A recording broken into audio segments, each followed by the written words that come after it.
All right, guys. For some reason, while you guys do your weird vote on whether or not drywall is better on pizza than pineapple, I'm dead serious. Y'all are still voting on this. 587 votes for putting drywall on pizza. What is wrong with all of you? Go seek help. Get therapy. Do better. Be better. Despite that silliness, we gotta talk about Elon Musk.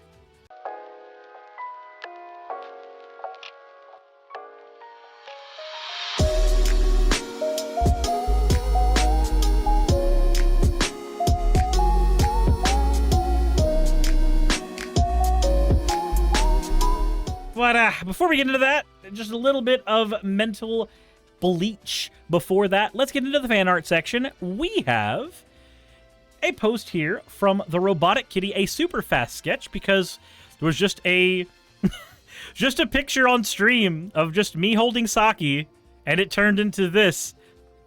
And it's so fucking cute.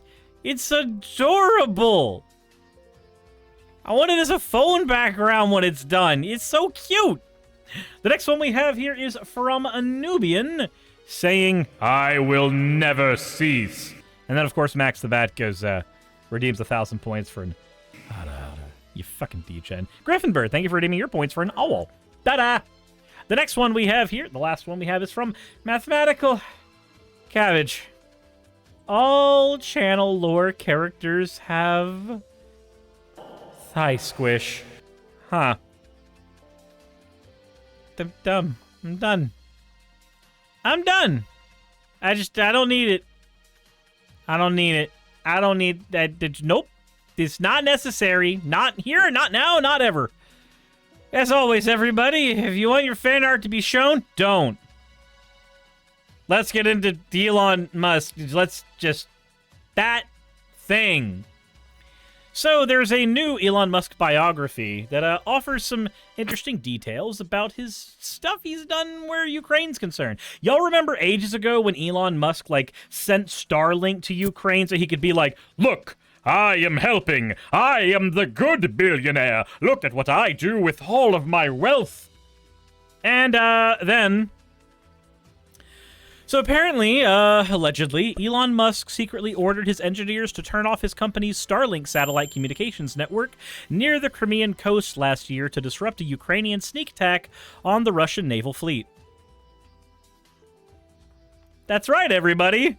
Your boy Elon Musk helping the Russians kill the Ukrainians. That's, very war criminally, Elon. That's very war criminally. According to an excerpt adapted from Walter Isaacson's new biography of the eccentric billionaire titled Elon Musk. As Ukrainian submarine drones strapped with explosives approached the Russian fleet, they lost connectivity and then washed ashore harmlessly. So, before we continue, let me tell you guys about an insane person who I used to know, who I used to call a friend. Ages ago, I've talked about a guy who introduced me to Zeitgeist, who got me into Alex Jones. How did Pineapple win the vote with 69% of the vote? What is wrong with you? What is wrong with you people? Who hurt you children? At least Pineapple's better than drywall, though, so there's that. Anyway, so this friend of mine, he was certifiably crazy.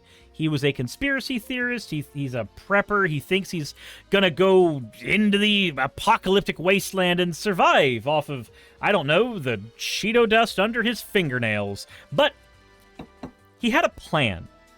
He wanted to make a special railgun. And this special railgun he wanted to sell to the United States military. Now, how he thought this was a thing he was going to be able to do at 15 years old, I don't fucking know. But, you know, it's a thing he thought he was going to be able to do. I'm so glad I took his position as head of the computer club. Fuck that guy. Anywho, he thought he was going to sell a special railgun, and then he would be able to choose who wins and loses certain conflicts by turning off the military-issued railgun by selling it to all sides. And I thought it was a cuckoo, crazy, stupid plan, and that it was literally what a Saturday morning cartoon villain would concoct. It's really weird to see Elon Musk doing the exact same thing. It's really weird to see Elon Musk doing that. Just, aha, let me go ahead and give this wonderful piece of technology to a country struggling against a tyrannical overlord trying to take them over so that I can control where and when they get to win their conflicts.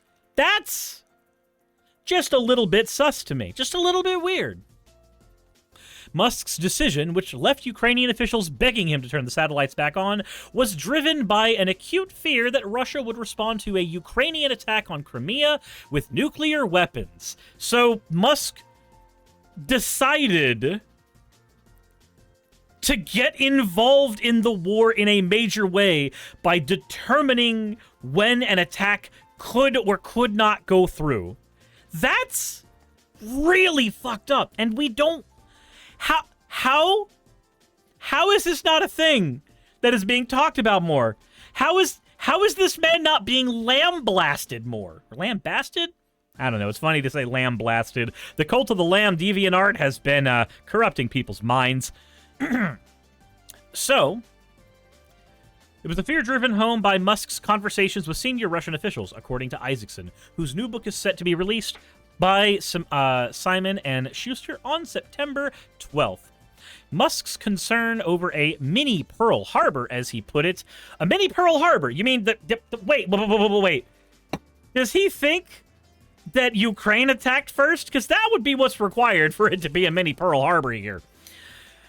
Musk's concern over a mini Pearl Harbor, as he put it, did not come to pass in Crimea.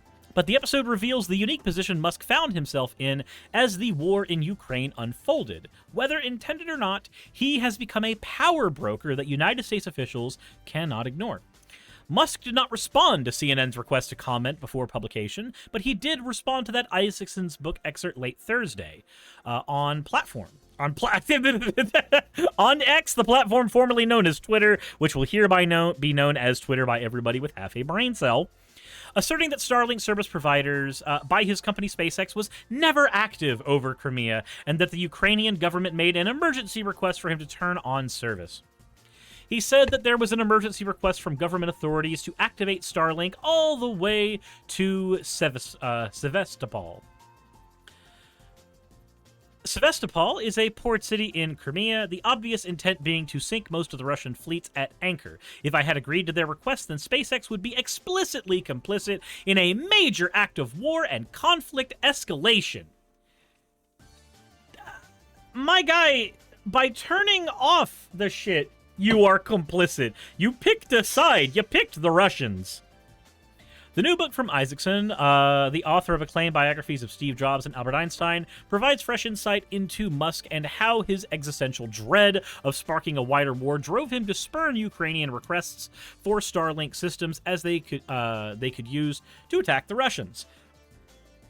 Hey, Mr. Billionaire guy, can you please provide us with the weapons and things we need in order to protect ourselves?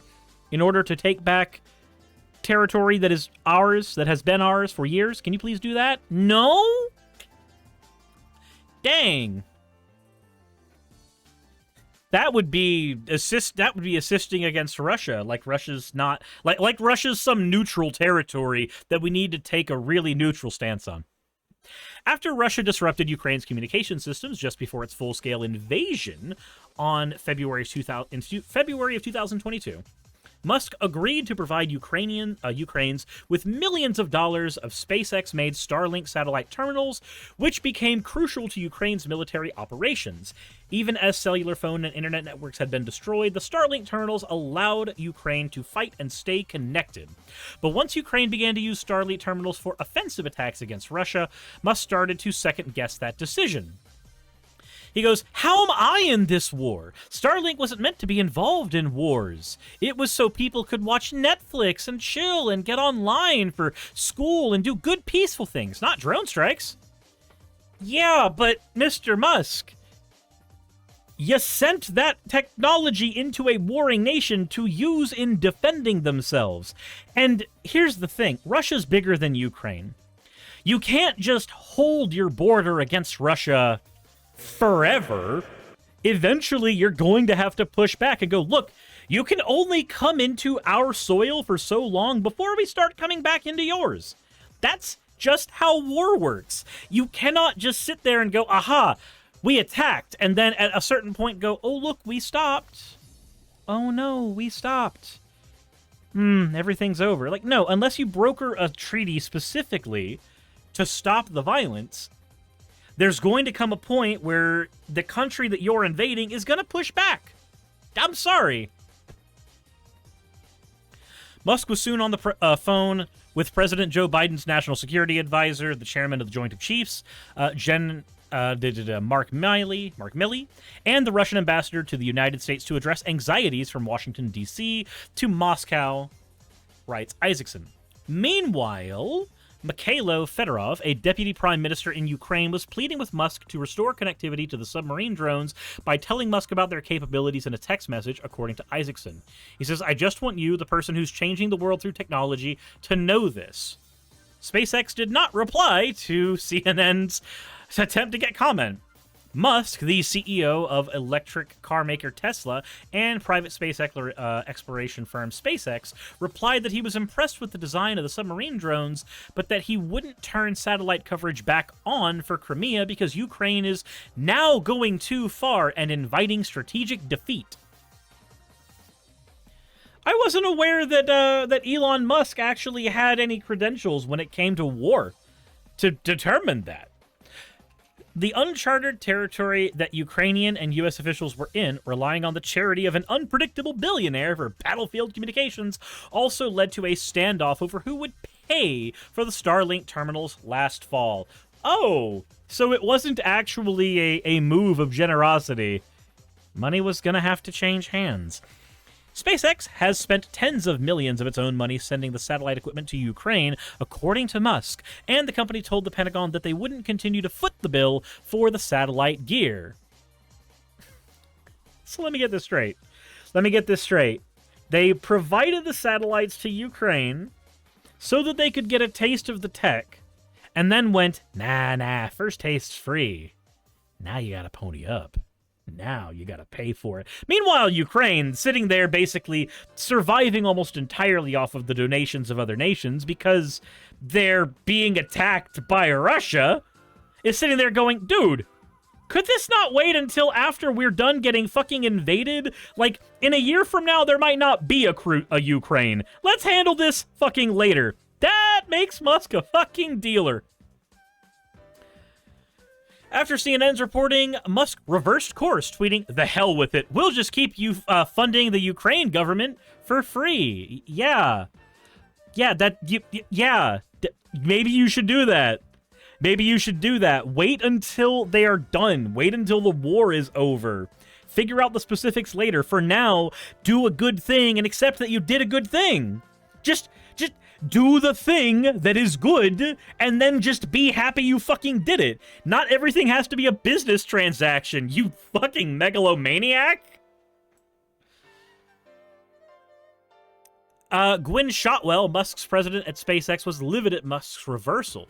He said the Pentagon had a $145 million check ready to hand me. Literally, Isaacson quotes Shotwell as saying. Then Elon succumbed to the bullshit on Twitter and to the haters at the Pentagon who leaked the stuff. The fucking... What kind of children are in charge here? What kind of children are in charge of these companies? God, they succumbed to the haters at the Pentagon. The fuck? What kind of language do you expect to have from people who are working in these official capacities? Said SpaceX was eventually able to work out a deal with the U.S. and European governments to pay for another 10,000 new satellite dishes to Ukraine at the beginning of 2023. Starlink's importance in the war has not waned. Last week, the U.S. and its Five Eyes allies accused Russian hackers of targeting Ukrainian commanders' battlefield communications. The Russians' malicious code was designed to intercept data sent to Starlink satellites, according to the Ukrainians. Can we just accept the fact that Elon Musk is a giant man-child whose entire purpose on this green earth is to broker power and hold on to it for as much as he can, and when he doesn't have power over something, he throws a piss fit and tosses money at it to make it go his way? Can we accept that? Can we accept that's a thing he does, and that's the person he is? Because that seems a lot like what happens all the time. He doesn't like how Twitter's working, so he just buys Twitter. He doesn't like that Ukraine is going, hey, you know that bit of land Russia stole from us? We're about to go fight that. He's like, nope.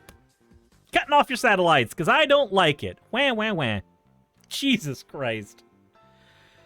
Let me know what you guys think about this in the comment section below. Do you think that Elon Musk is a megalomaniacal butt wipe? Let's bring back an old meme on the channel. If you do, if you think Elon Musk has definitely decided to engage in a little bit of childish behavior once, twice, maybe 3 times in his panics, go ahead and give an H in the comments below. And if you disagree, there's always the G button. As always, everybody, insert end video tagline here.